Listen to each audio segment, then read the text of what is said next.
This is a DJI Ronin RS4, but this function should work pretty much the same on any other model. First thing you must do is to calibrate your Ronin. If it's not already made, please see the video just right here.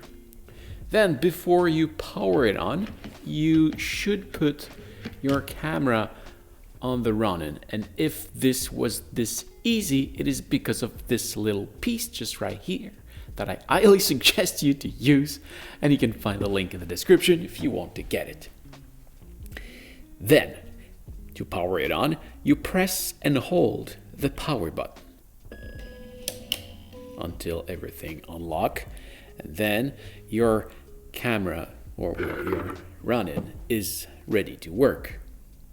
Then, the next step will be to know that if you just press the power button, it will lock everything in place. So from here, you can move it however you want, and it won't move. It's locked. When you want to unlock it, you just press the power button, and then it starts working again as a gimbal.